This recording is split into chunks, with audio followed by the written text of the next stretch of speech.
Hapa ni Msamvu, roundabout ya lango kuu la mji wa Morogoro. Ni kitovu cha usafiri kinachounganisha mikoa na mataifa.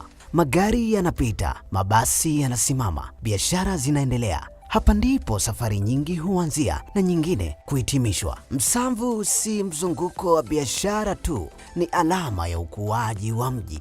Ni ishara ya Morogoro inayosonga mbele. Treni ya SGR, sauti ya kisasa, fahari ya matumaini. Na sasa reli ya kisasa inayobadilisha taswira ya usafiri nchini.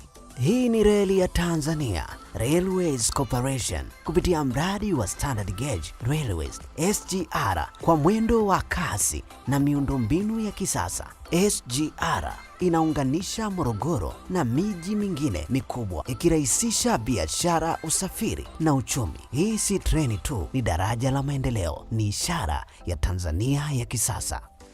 Na tukiingia ndani zaidi katika mji wa Morogoro, tunakutana na Chuo Kikuu cha Kilimo cha Sokoine, sauti ya heshima, maarifa na utulivu. Na hapa ndipo tunafika katika moyo wa elimu ya kilimo barani Afrika Mashariki, University of Agriculture.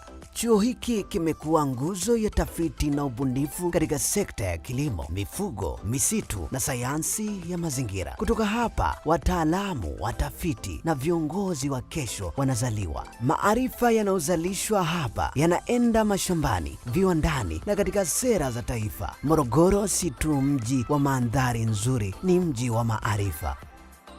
Kutoka Msamvu yenye pilikapilika kupitia reli ya kisasa ya SGR hadi katika kumbi za elimu za Sokoine. Hii ndiyo Morogoro, mji unaunganisha safari, maendeleo na maarifa. Na kufikia mwisho, tunasema Drone Media Tours tunakupeleka zaidi, kukuonesha na kusimulia hadithi za miji yetu kwa ubunifu. Mpaka wakati mwingine, ni mimi msimulizi wako Jacob Mols kutoka Drone Media.